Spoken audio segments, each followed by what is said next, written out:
Hey VOD people, go ahead and press the like button. Happy Saturday, everybody. Let's get this music.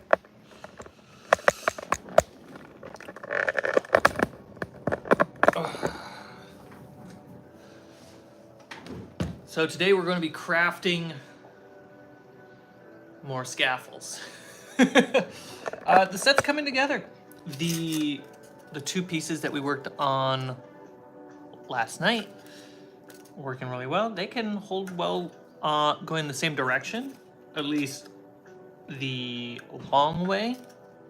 Wide way is a little bit looser because the boards are getting in the way, but I think that's okay when it's not meant to be super structural. It's meant to just help on the table. Before we start putting any more magnets in, an important part that I want to do is get more planks cut, because I have a lot of planks that I need to cut. So it's going to be a cutting day. Cutting and drawing wood grain. So first, grab a piece of paper and kind of write down how many planks of wood that I think I need, and kind of go from there.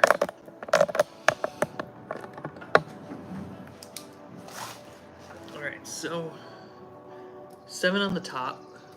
Thankfully, a lot of the framework is already done, so I just need to cover these. So it's 1, 2, 3, 4, 5, 6, 7. 7 on the top.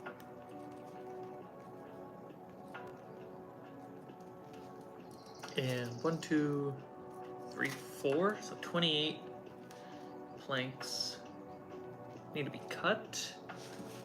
Yeah.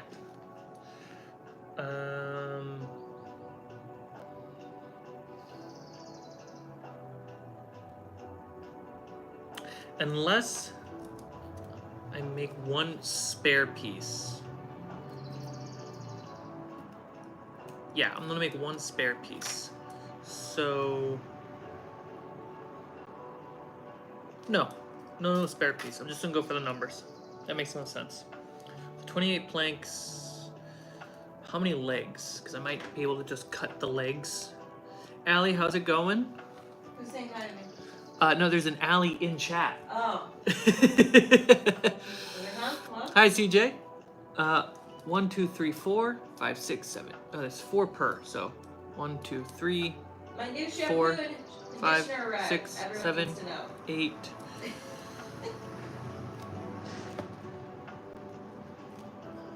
4 times 8, 32? Yeah, 32. 32 legs, and they are 8 centimeter by 1 by 1. And the planks are 8 centimeter, 1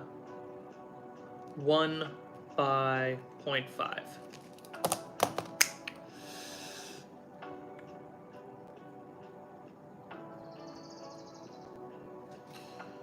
I'm glad you're having a good weekend.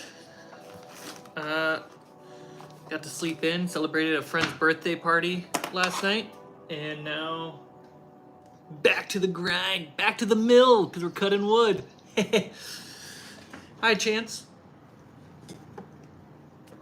It's a bright sunny day. Luna is sunbathing. Isn't that right, Muffin? Look at you. All the birdies are out? All the birdies are out? You just are dreaming about murdering all of them? Of course.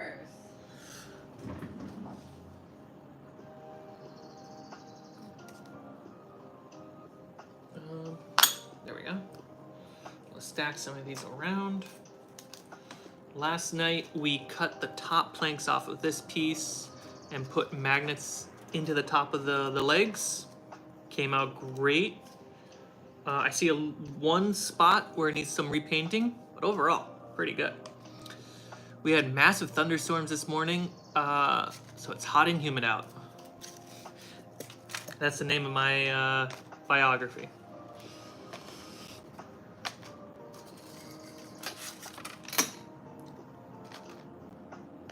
Let's put these scaffolds over here. Put these current pallets there.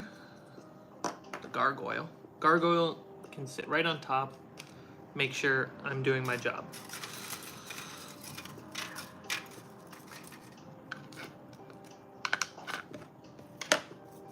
So in my lumber yard, I got a lot of pieces of wood that I can work with. We actually have, it looks like some completed legs. Yeah, they're 8 centimeters.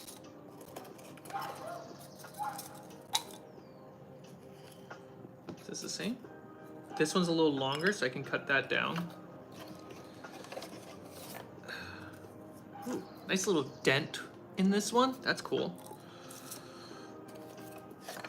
Yeah, we got some pieces I can just chop down.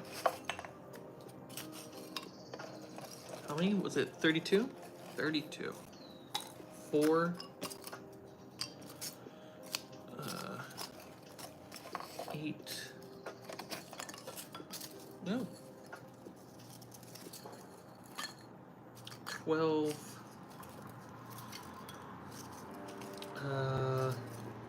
16. Oh, these are too short. All right. This is a thick one. I might be able to cut this down.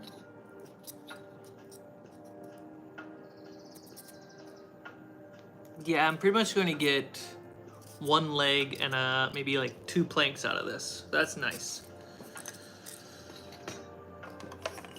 Same thing with a similar one.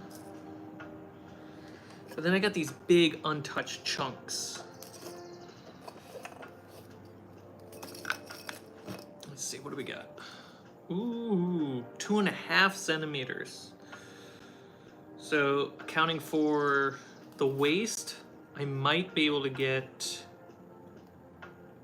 2, maybe 4 planks, at best 4. So I'm gonna say 3 planks, but I'm definitely gonna be able to get 2 legs out of each one of these.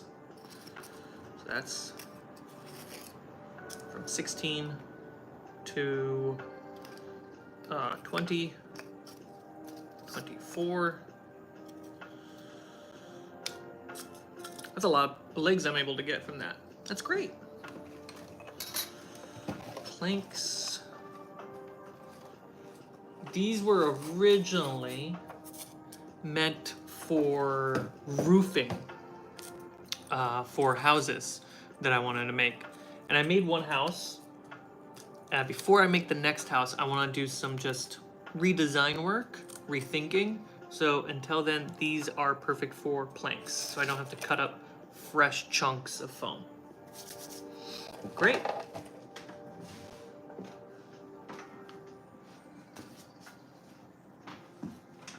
Cables.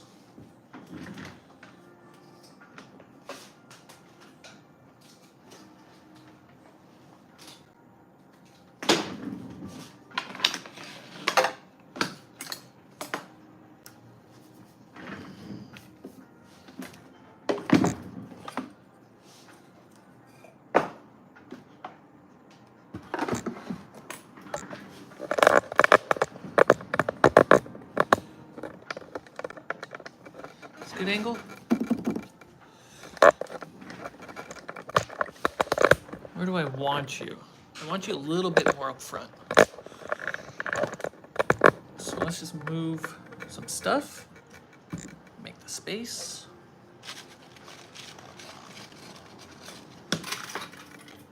Everything has fallen.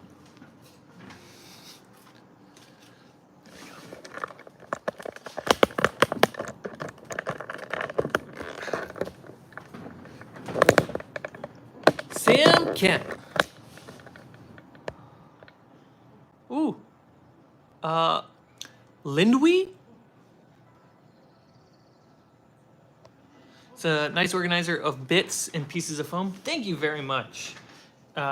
It's a clear acrylic top for mini organization and then cardboard slits.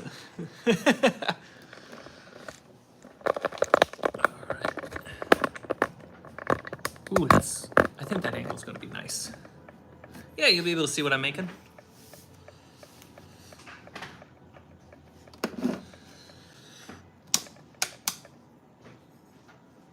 Pull it down a little bit.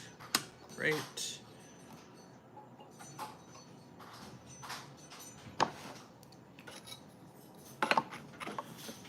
Love when packages get delivered to the door. Yeah.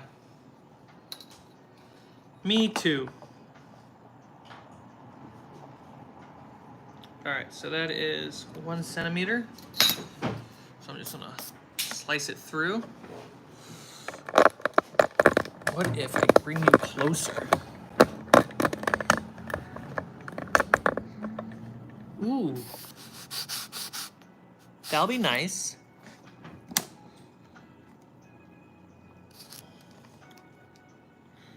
Double check. Why would I put this one back? It's not like your other one. Oh, so there's a button back here. Okay. It's because that's how you do the other one, but It's just more hidden. yeah. Okay.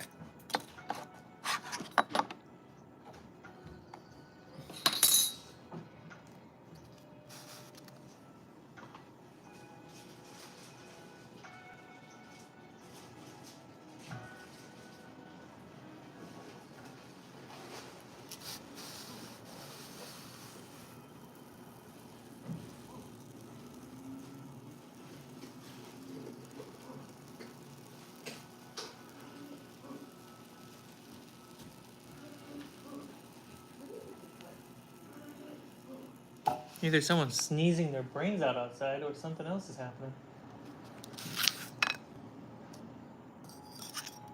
Right?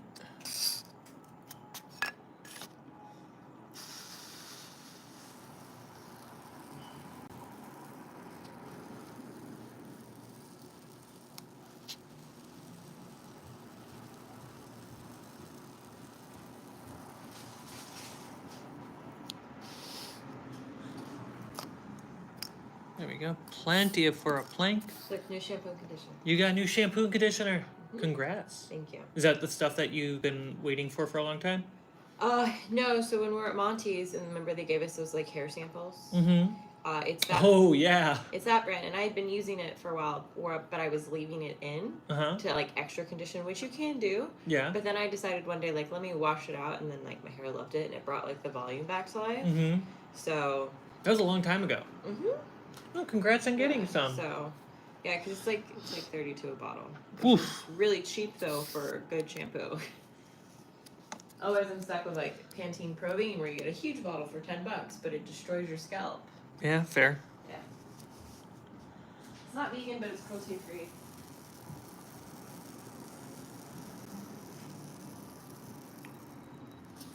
There we go. So we're getting some nice planks out of this cut. Let's get a further back. You can kind of see the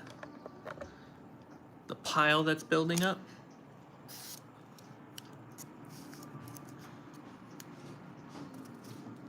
It's a little tough. Big boy came out. It's like I'm surfing with my fingers.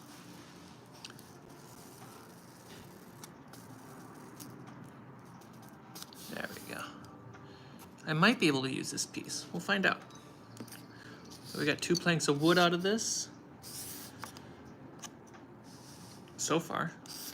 What's the thickness here? 1? We might get some more planks, guys.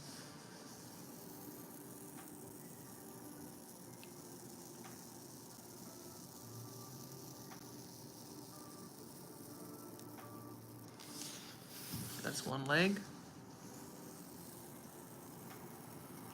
Looks like we have 1 thick plank of wood coming.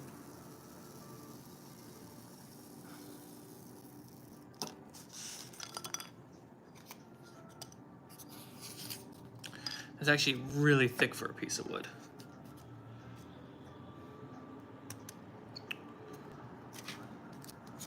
Might want to trim that.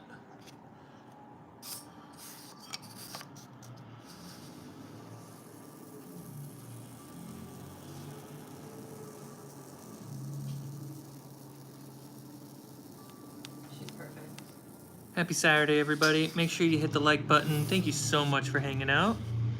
We're cutting legs and cutting wood to build the wooden scaffolding terrain. You about keep dying so fast. There we go.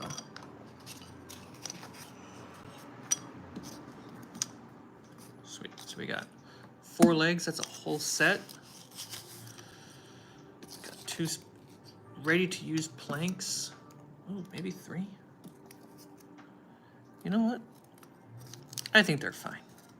4 planks and 4 legs from 1 block of foam. That's great. Almost 0 waste.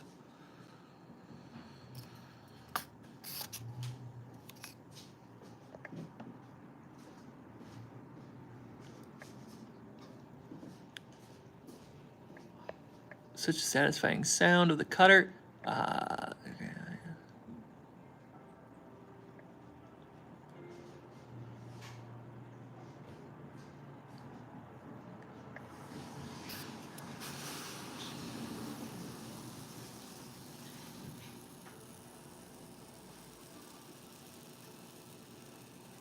I'm impressed by the microphone on this phone. In fact, you guys can hear the foam cutter so well. Let's cut this direction.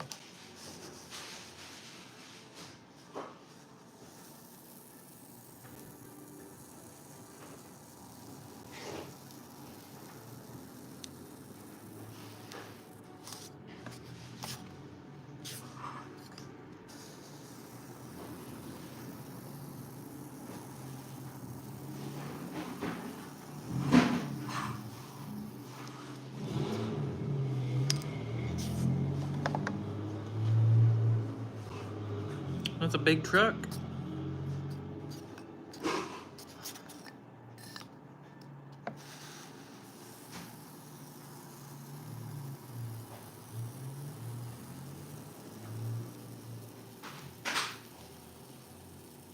Can you guys hear the music? You asked if they can hear me. Oh.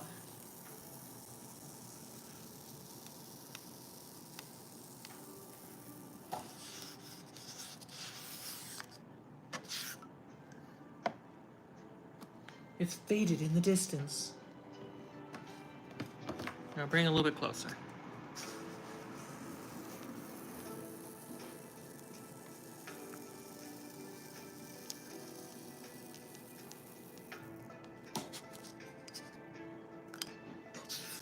There we go.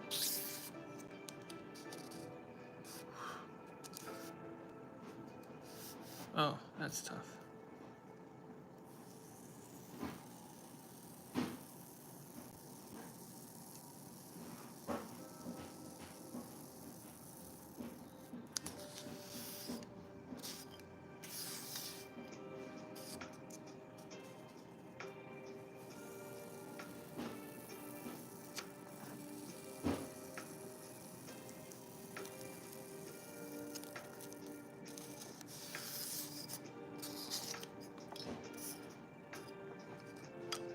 We got 4 planks and 4 legs yet again. We got 2 more of those big blocks. It's great. Super efficient.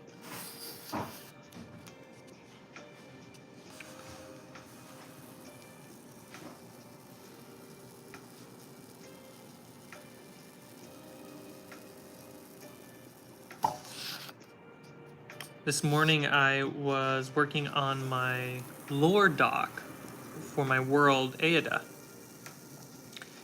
For most of my lore is just scattered across different docs. So I'm trying to make a single doc that kind of has it, make sure it's a little bit organized and stuff like that. And what I have in other docs, I would say is the V1 of my lore. And every campaign so far and every one-shot has added to that lore based on the players' choices and their interpretations of the things that I bring to the table.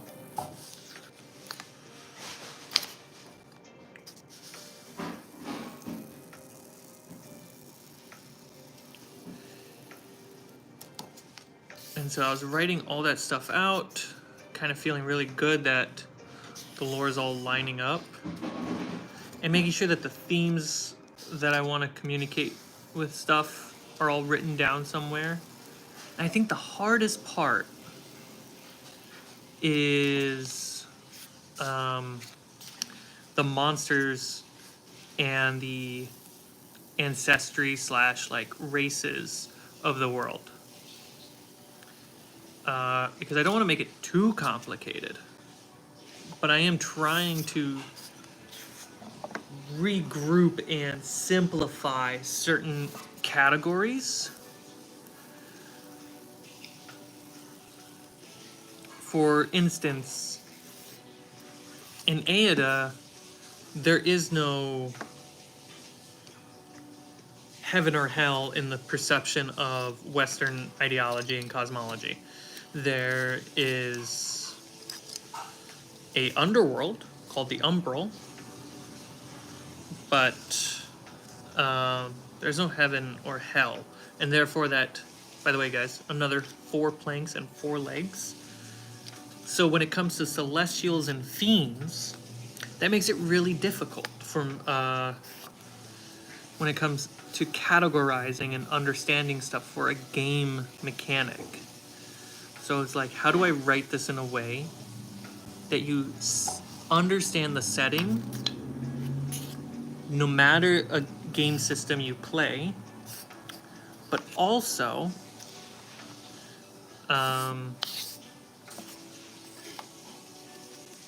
or if you have no game system and you just want to read it for the sake of lore, but also for game systems, a categorization of monsters for mechanical purposes.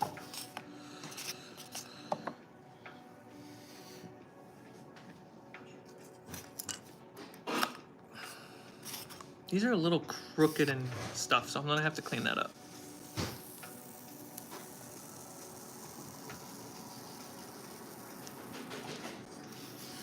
Yeah, I was working on that this morning. Really fun. It's kind of like a small creative puzzle to problem solve.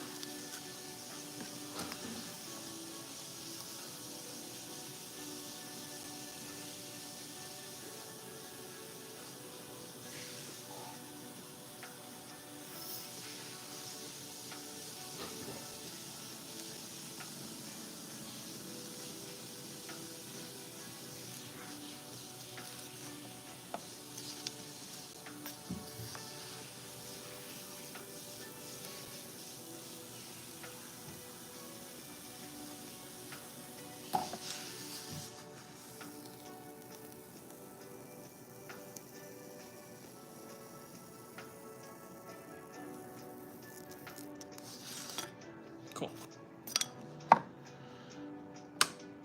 So let's move this.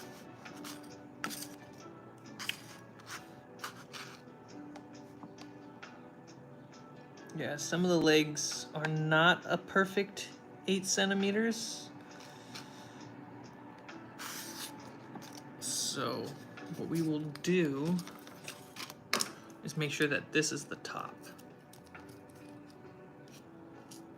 A little T there.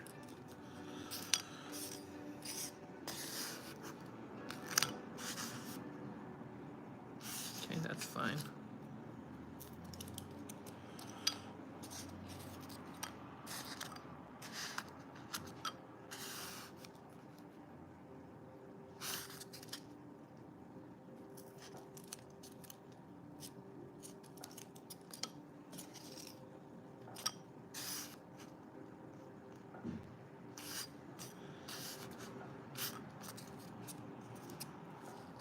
Something I learned from my most recent campaign, Dawn of the Inferno, aka Dante's Peak. In a weird way, when you're world building with a game that has magic spells and abilities that are tied to the setting by the creators, so like Wizards of the Coast setting, there are certain spells that refer to things that don't exist in your world. And you kind of have to answer the question, how does that spell work in your world? Or you get rid of the spell entirely. And I don't want to get rid of it if I can come up with a great answer.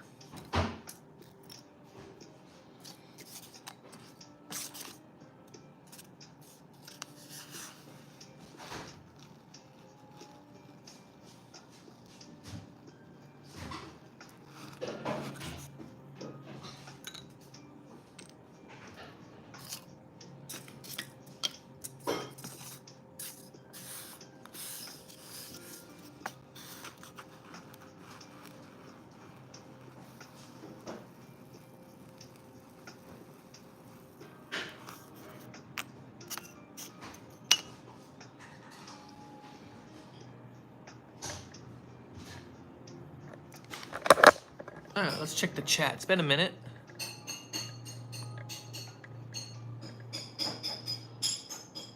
Very subtle. Hello. Go for it. Painting. How's it going? Twin. How you doing? My girlfriend wants to know what your favorite cryptid is. Cmike. I don't think I know what a cryptid is, or at least I've never read the word out loud like that, especially live. Can you elaborate that for me, Sam? Thanks. Do you go into games with backup for player deaths prepared? In the early sessions of the last game, Chris's character died, and I wondered about the plot you gave him, also ready for others. Yeah, so in Curse of Amity Island, we did not prepare for character deaths. We were like, if your character survives, they level up. And if they die, we'll kind of make a new character, we'll figure it out. But we were really tight on money during Curse. And when Chris died, when Chris's character died, it was, I think this is a little bit of spoilery, but it's kind of cool information behind the scenes. It's very early on in the adventure. Chris, I still give Chris a hard time for it because he could have prevented it. I was reminded in the moment that we don't have the money for a new mini for his character, or the time to get it, to design it and print it and paint it. And I was like, oh no. So once he fell, I was like, I'm just only in the story. And I was like, well, I'm going to explore with my friend Chris the death pantheon that I've created, the three death gods. So I presented the three idols, the three symbols of death in Aida, and I asked him to choose, and he chose one, which led to a very specific story related to that death pantheon, that death god, which allowed him to do what he did. But then it opened the door, because of how the lore is written for the other idols, to come later on in the adventure. And so it was very much a production need of, like, we don't have the budget to, or the time to really run another character, and we don't have enough spare minis to kind of just toss one out to have him just use as a reference mini. So even though he had a interesting character in mind, because he thought about that when his turn happened, and he had to wait a half hour for the round to go by. So yeah, it was me coming up with something on the spot based on the foundation of the lore that I had early drafts of the world. And with my friend, we got to explore it and lock ideas in place. Because I often say, your lore is not real, your ideas are not real in the game until they are said and agreed upon.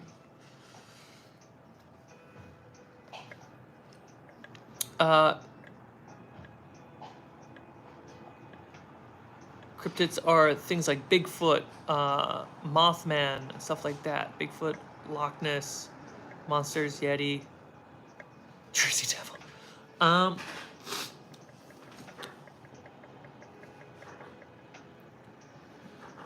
So I would say I do have Yetis in my world.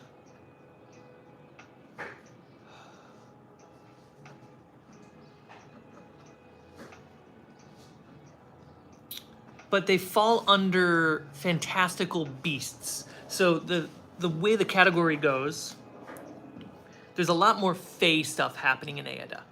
And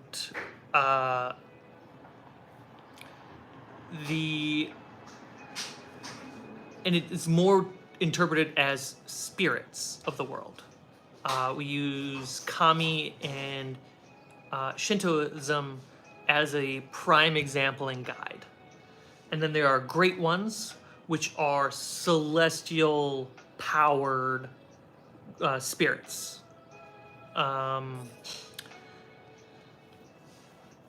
So, and to help organize that, there is a little bit of blending of the categories here and there. So the Seelie and Unseelie of Fae, this gets to the point. Unseelied Fae fall under the category of monsters and monstrosities. So when it fits in that category, those creatures exist. But then in the beast category, which are just animals, I do have fantastical beasts, removing things from traditional monstrosity and bringing them over to beasts, like griffins, hippogriffs. The owlbear and the yeti, I think, are great examples because they are just common beasts. Because when a new player plays D&D, I just don't think a bear is as interesting as an owlbear. So I think when it comes to fantastical beasts and monstrosities, as in like cursed creatures that live in the woods or come out during the full week of the month, I think that aligns with cryptids. Crypti. Interesting. I never used that word before. Thank you for adding a new word into my vocabulary.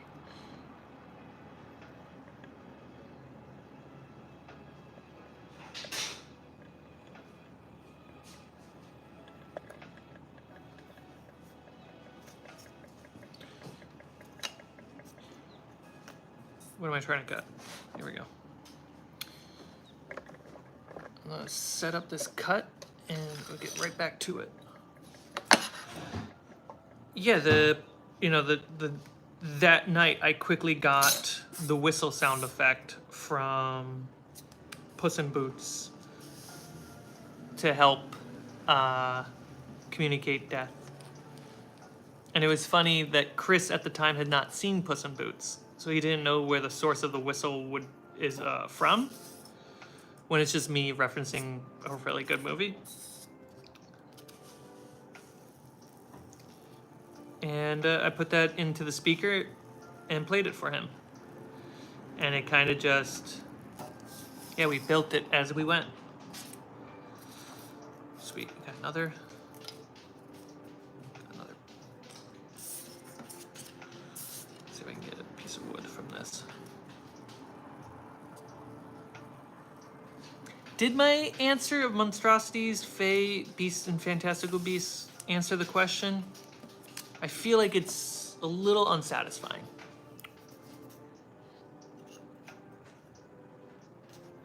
When I use that whistle sound effect to notify my players when an immortal assassin who keeps chasing them is near. It's great.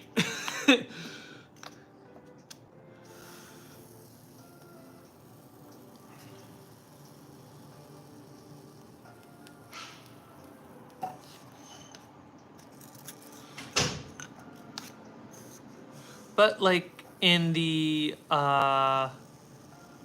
lore podcast about the Eastlands and Jinn and Cloud Cities. That was the wind, right?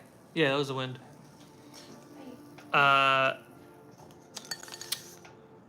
Genasi become elemental monsters when they unceremoniously die.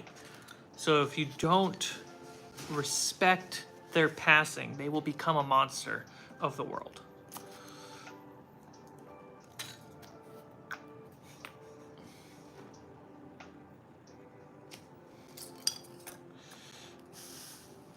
And where was I getting with that?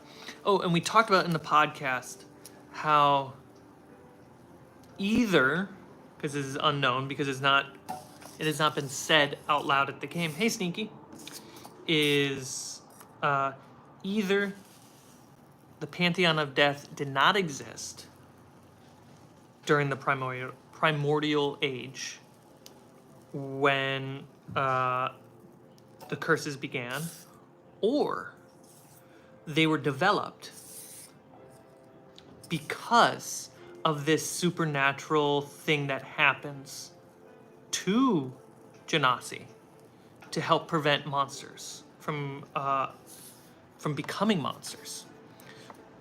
And so that leaves the question, is the Death Pantheon created to protect the passing and a controlled or divine path to rest? Or was it there and we had to learn how to commune with it? And that's a nice little mystery of the world. James, welcome to the stream. Chance, your second spiderweb is almost finished drying? Heck yeah. I saw the photo in the Discord. Just link to the Discord down below, by the way, everybody. Make sure you hit the like button. Yeah, that looks like a good spiderweb, man. Now you get to put spider webs everywhere. All right, so we cut a lot of legs and planks coming from those blocks. So let me show you. We got a lot of material, a lot of lumber. And before I cut any more, I'm gonna take my pen and draw the wood grains across all of it.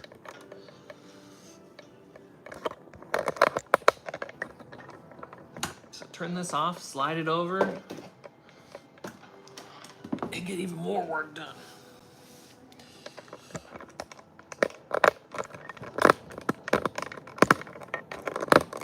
There we go. That way I can tell, hopefully, when chat happens.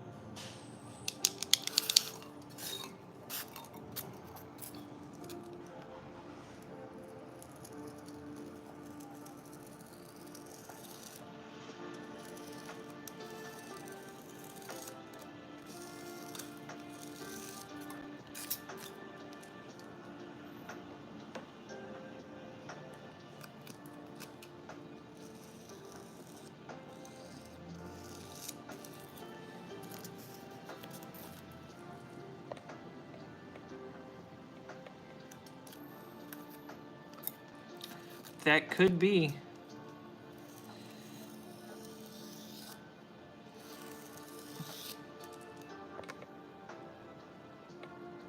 Imagine the terror that would ensue if a dark entity targeted a bunch of Genasi and created monsters to dominate. I know. It would be terrible. It'd be terrifying.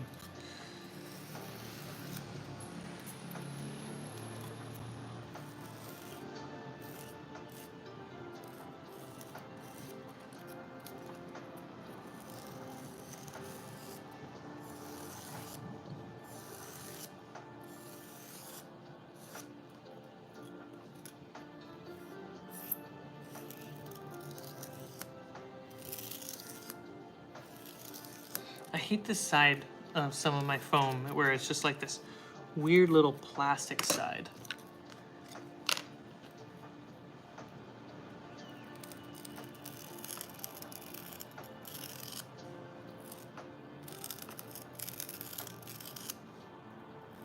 I normally try to cut this off, but when it comes to the planks and all the lumber that I need, it's I don't want to waste it. There we go. And then on the top, I just make crisscross. And it's okay if it's not straight at all. Now, if I was making a tree or like natural wood, I would actually do more of a circle drawing.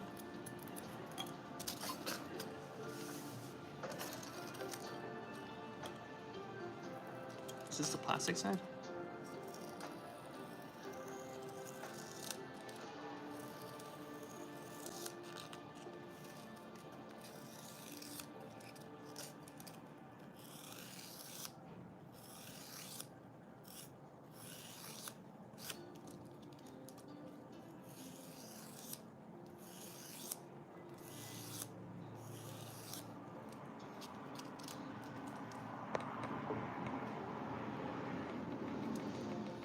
Need to work on a portal soon. Ooh, yeah. You can also, in the same thinking that you would make a portal, like ripples and waves. Do I still have it somewhere? I might still have it. You can make a puddle of water.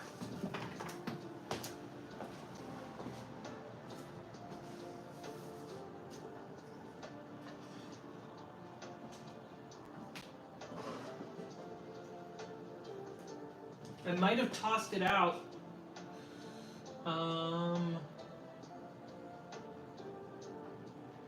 Because I wasn't using it as much as I would like. Or it might have just got mixed up with some trash. Yeah, I don't see it anywhere. But you can use hot glue on baking paper to kind of just make a ripple of water, and you kind of make a puddle. The same concept as making a portal.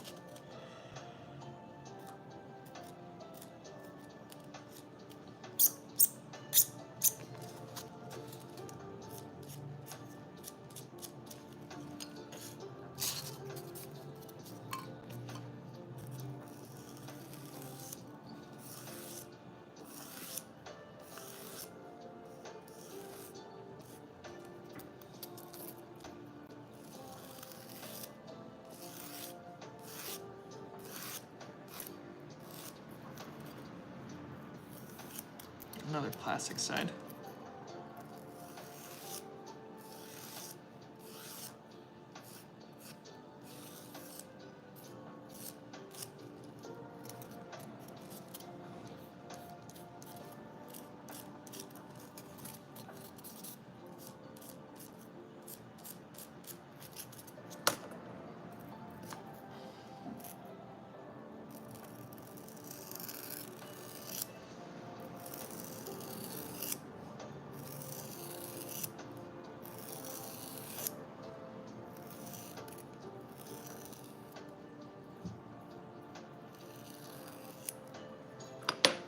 Actually, let me look up the definition, because I know you guys gave me examples of it. It's stuck in my head.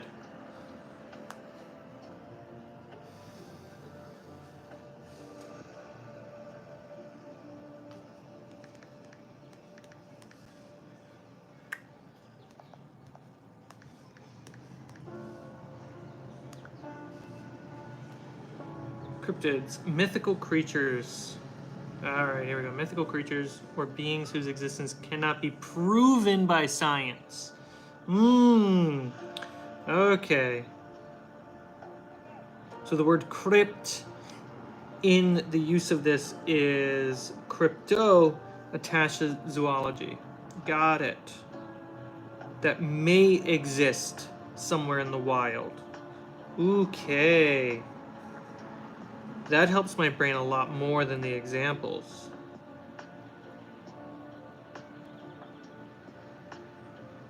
Things that are not cryptids, aliens, angels, demons, bizarre humans such as zombies. Gotcha.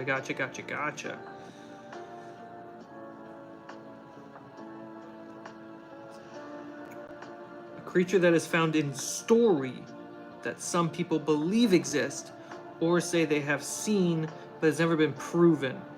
Gotcha. Okay. So let's talk about that. 100%. That's why it feels satisfying. Okay, so creatures that may exist in the history or in myth. It's not history, it's myth. In history, we have the great worms. So those aren't myth.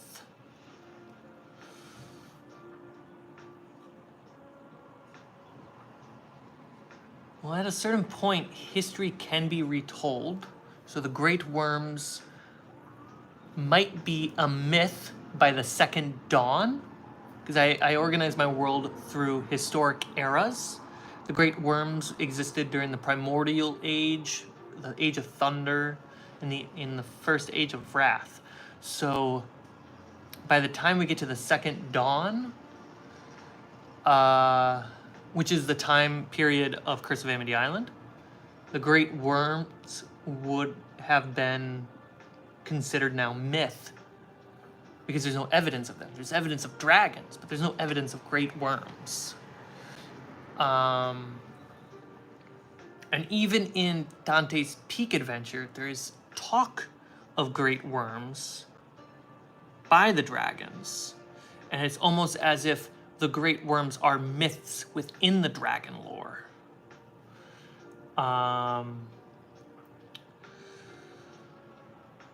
The great giants, the Jotuns,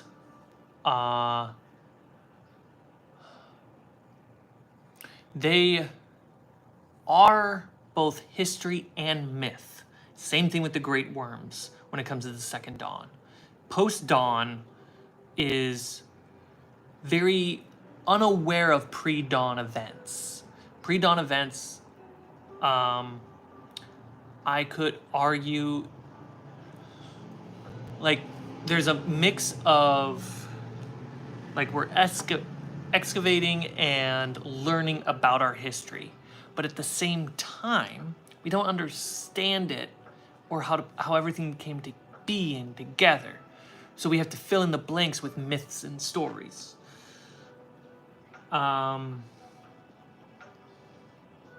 Such as the creation of nature, the creation of the sun, though if you watch the Dwarven Lore podcast, I tell you how the sun was made. But post-dawn, a lot of people either aren't aware of it, or because so many generations go by, it becomes myth. It's like, how is that even possible? Because in Aeda, the world started with no moons or sun, that we had just the world. And then the moons arrived, and the moons left, and there's only one moon there. And how the moons left, the story is Bakanawa, the great worm of the sea, the mother of dragons, devoured all the moons. And leaving Selune, the goddess of romance, freedom, and femininity, existing alone in the sky at night.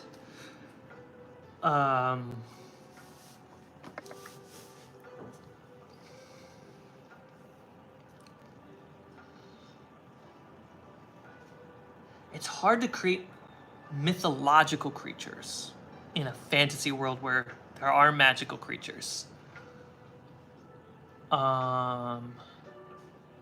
Because the moment you create the idea of them, the question is, can we meet them? Can we fight them? Can we interact with them?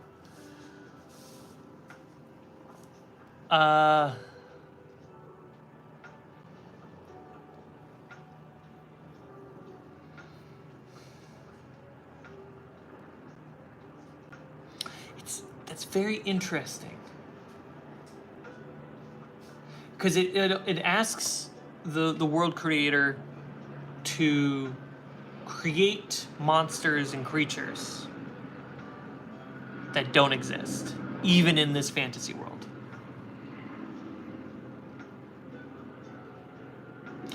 It's interesting that angels and demons don't fall into this category.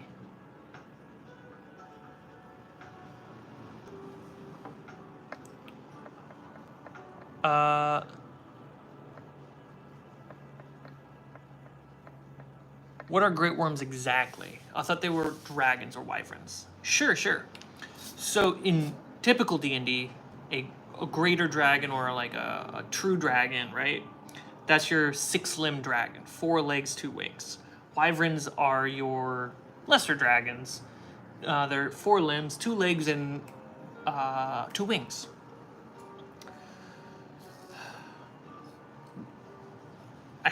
I forgot. I didn't cut this one all the way. So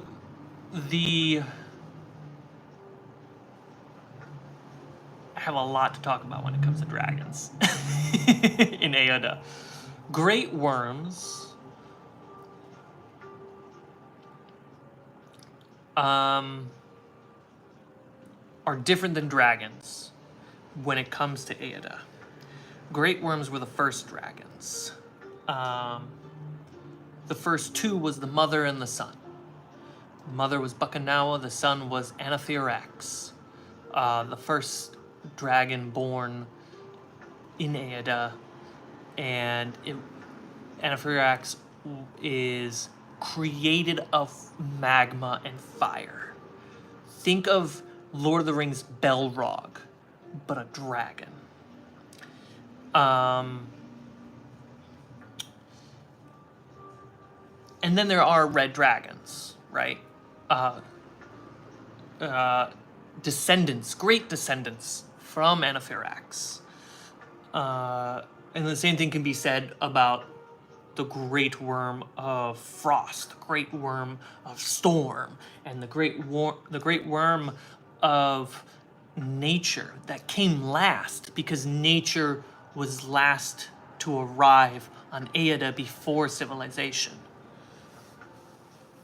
Well, then I would argue after nature came the black great worm, which may or may not still be chilling somewhere, because acidic powers, acidic elements in Aoda aren't just acid. It's like, where did the acid come from? It is a form of pollution.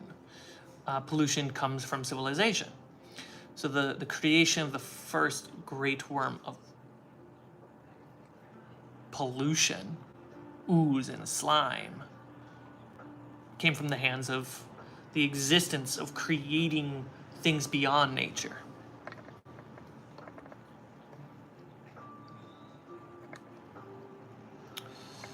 So that's a great worm. They are elemental dragons, like pure elemental, and they were made supposedly of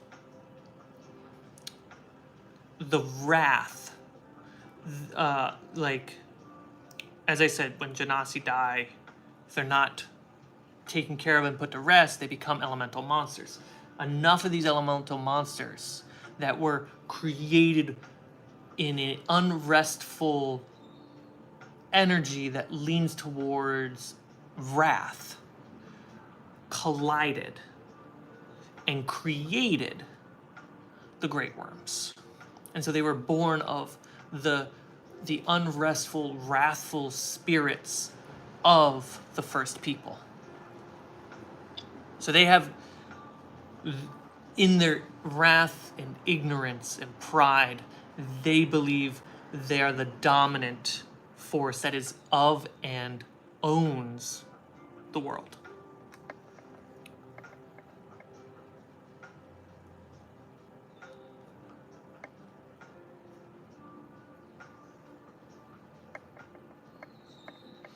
So yeah, the great worms are very much a mythological creature that is unproven.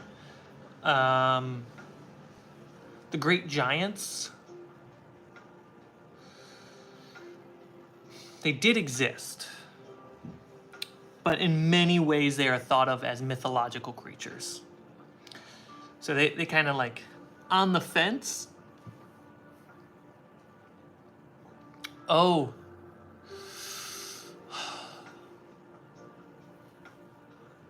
I suppose the death gods, well, they're gods, so they don't fall under that category of a cryptid. Yeah, I have a few cryptids that exist in the umbral, the underworld. Yeah,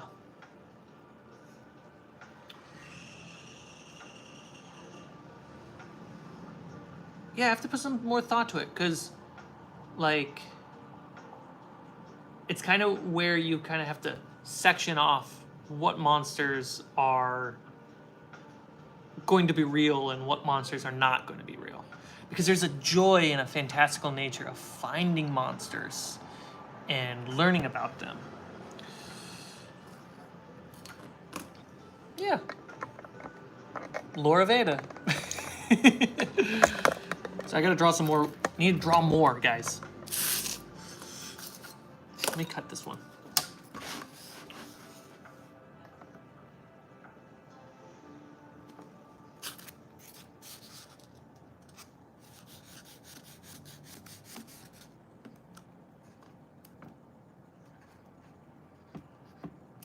There we go.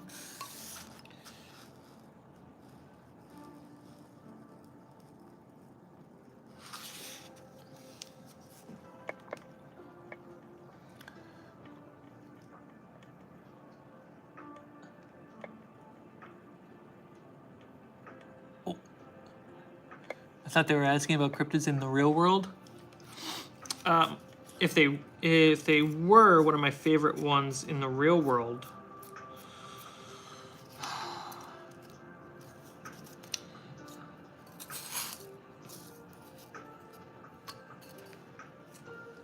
I don't know. Vampires and werewolves are up there.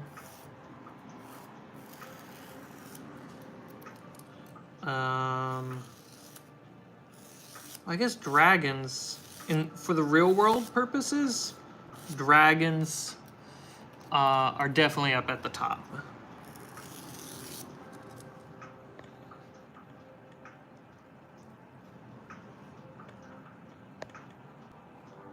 Something I really like about the world are these primordial creatures we call Kamali.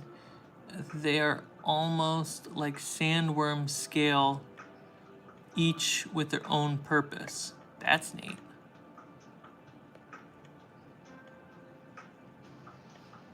I'm excited to learn more of yours. Dive into Amity. Heck yeah. Kamali is a cool name. It really is. Do vampires, werewolves, and dragons count?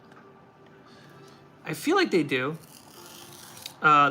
Looking at the definition, the examples that don't count are angels, demons, and zombies.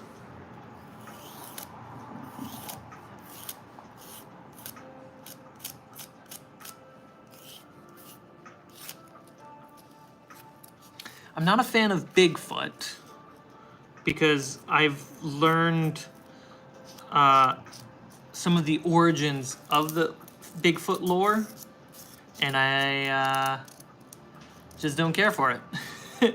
Has a heavy racist origin story. The Yeti, I don't think is, unless if it's a spin-off or a what's the word?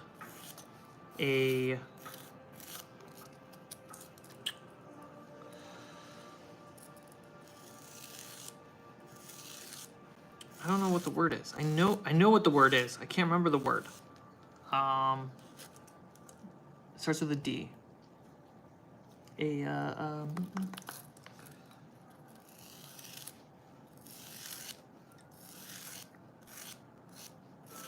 if the Yeti is a spin-off of Bigfoot, then I won't have that much care for Yeti. But I don't believe it is because it came from a different part of the world. While Bigfoot is an American Western original,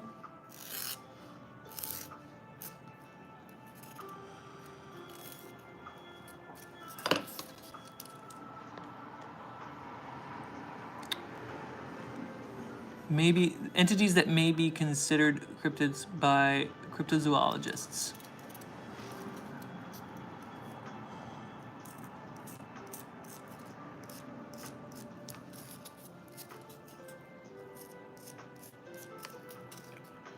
I mean, that's actually a great thinking right there, is monsters that you don't want in your world that exist in traditional fantasy, or like if you're going to make your own D&D world and you're like, I don't want these monsters in my world, rather than erasing them and saying they don't exist at all, just make them myths.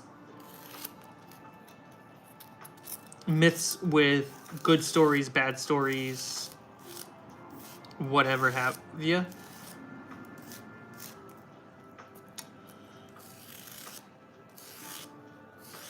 Like, let's say you want to make a D&D world that have no dragons or no fairies, rather than saying there's no such things as fairies or no such things as dragons. Just make those mythological. So that way players are allowed to use their common sense in conversation around ideas birthed from those things in the real world or in pop culture.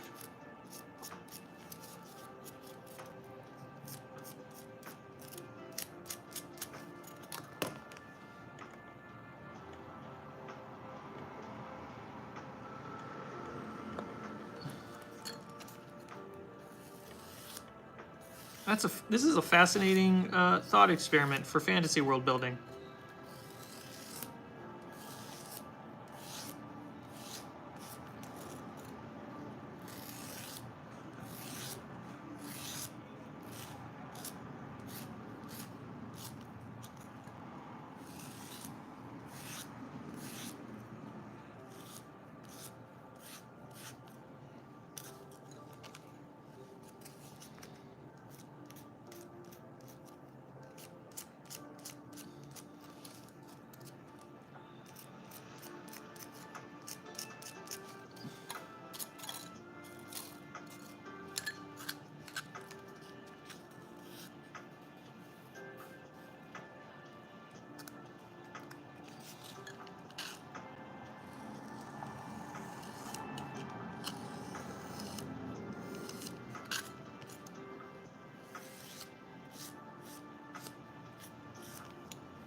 I might say that in Aida, this is not locking in place, but I could see in Aida the Hydra not being a real creature and it being a cryptid, a mythological creature that has a story attached to its existence.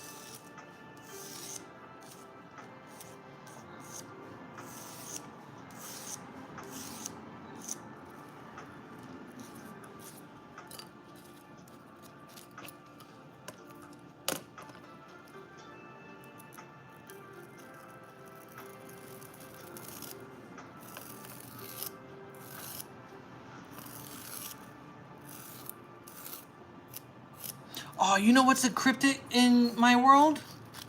Horses.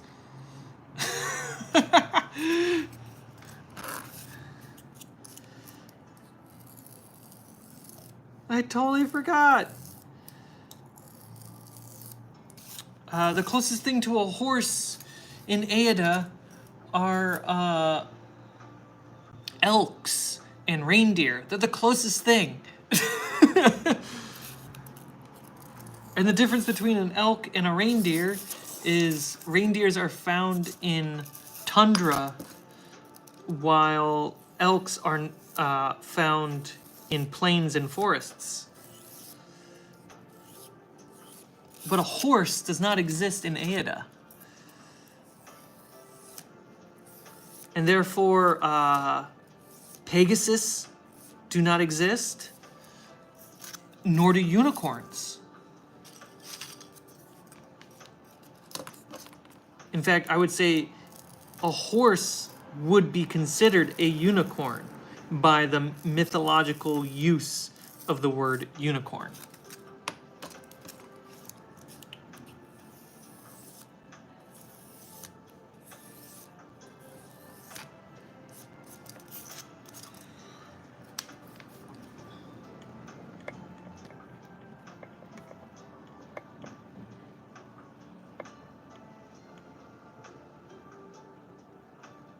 It could almost be a creature that is most believed to be extinct, but that some believe still exist. Like Megalodon. Yeah, that's why I think the great worms fit in that category. The great giants, the Jotuns, they're very much a story there.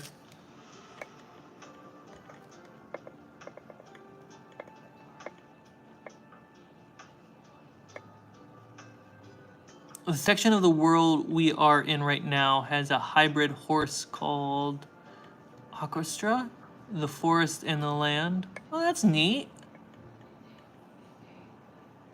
Are elk domesticated than like horse are? Elks are domesticated, and so are reindeer. But the way you domesticate them is not by breaking them like you would a horse. They would be domesticated by druids. Or, so think of a druid as a rancher who could talk to his or her stock and trade them, and there's actually, you know, like animal rights system in place to protect them and stuff like that. But beyond the elks and the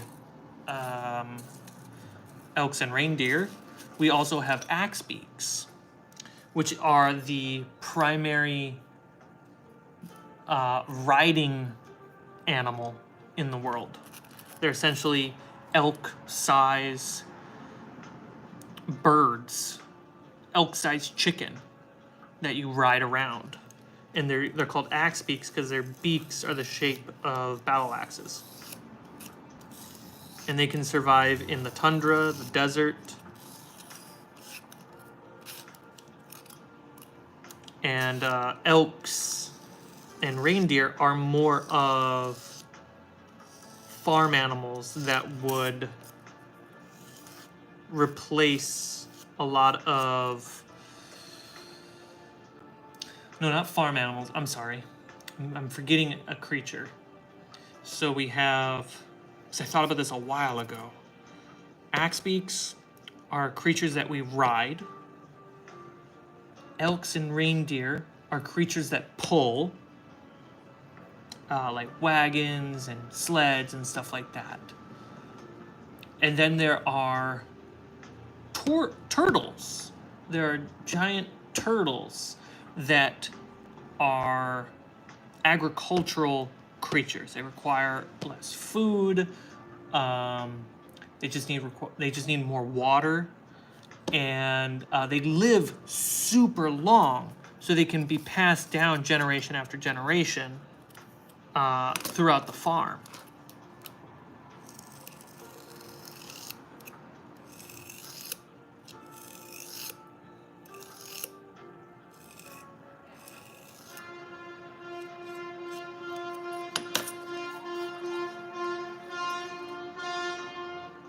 Well, there's a lot of honking.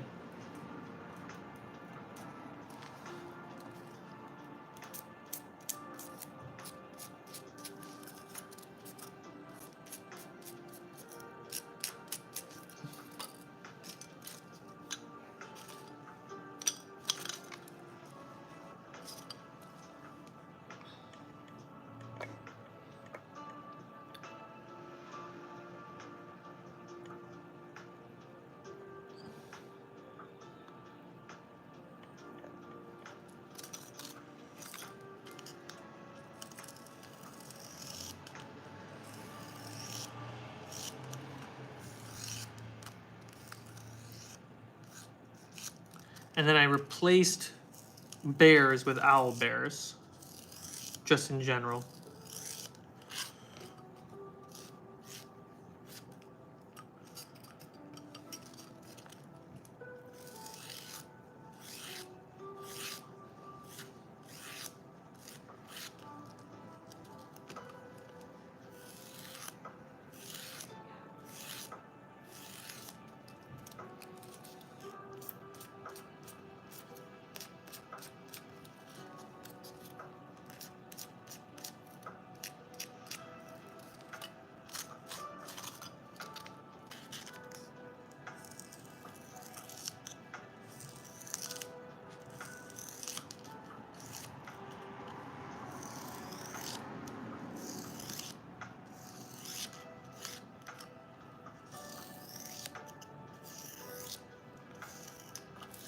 Oh, this is not a cryptid, but this is also a cool thing in Aeda.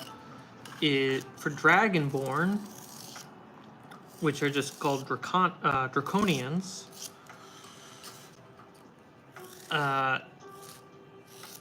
they have to sleep on treasure. So often in Draconian culture, you will see blankets made and bedding made with lined gold for trim, or full-on pillows and blankets and sheets woven with golden silk, because dragons must sleep with their hoard on their treasure. And so it's unclear in the lore of Aeda whether or not it is a cultural thing or a mystical thing.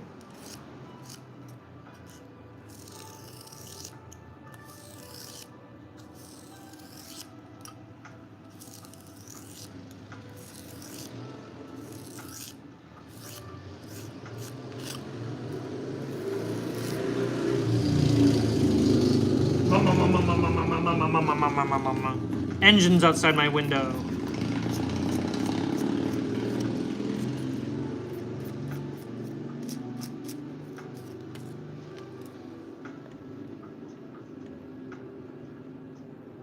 Training is more like taming, whereas breeding an animal to work with humans is domestication. So no bears in Aeda. How about owls? There are owl bears.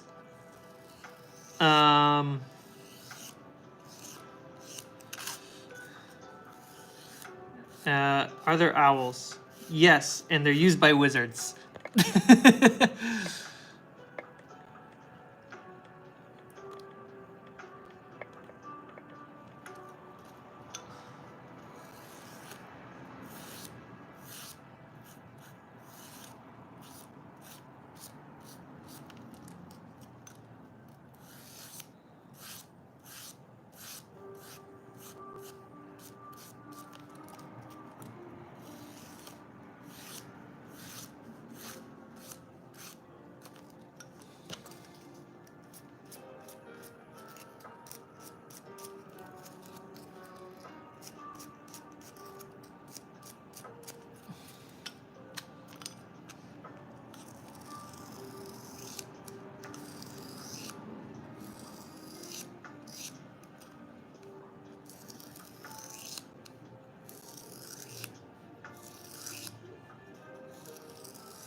Look at this pile of lumber.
Owl cats.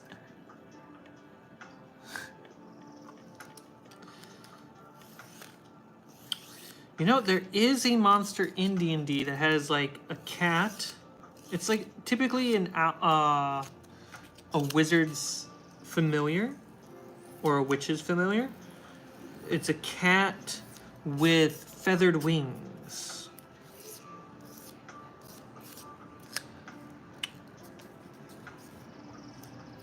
And I thought it's really cool. And they have a mini for it. And I really want to get the mini because it's just a cool little creature. So owl cats? Maybe. Cats that turn their heads all the way around. That fly silently at the night or in twilight to catch their mouse-sling prey. That's terrifying. I want that as a pet.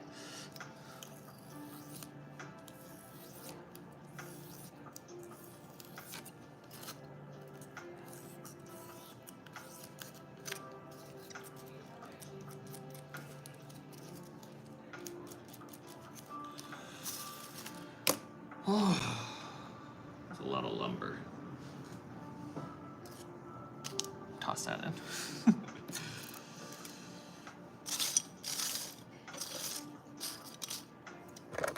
All right, so you can see here, this is a pile of things that still need to have grain drawn on it. This is a pile of pillars ready for magnets. This is a pile of planks that are drawn and ready for gluing. These still need magnets placed in them.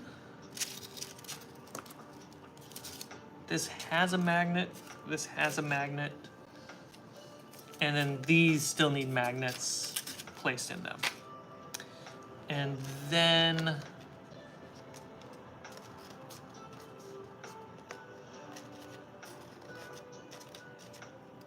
interesting. Oh. These still need their top magnets. Does this? So does this one. Oh, that has a top. This does not have a top. So those need top magnets. On top of pretty much all of the ones that are pre-made need side magnets placed in them as well.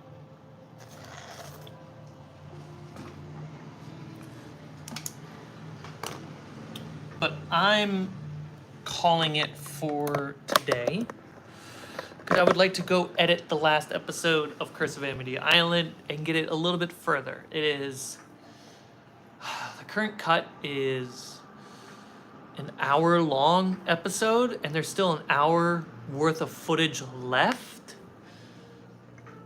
Hey, Brickmaster.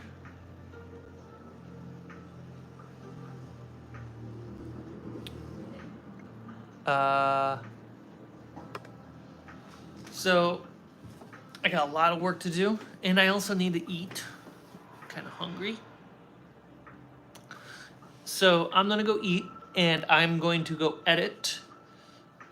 And I'll probably go for a walk as well and enjoy the day.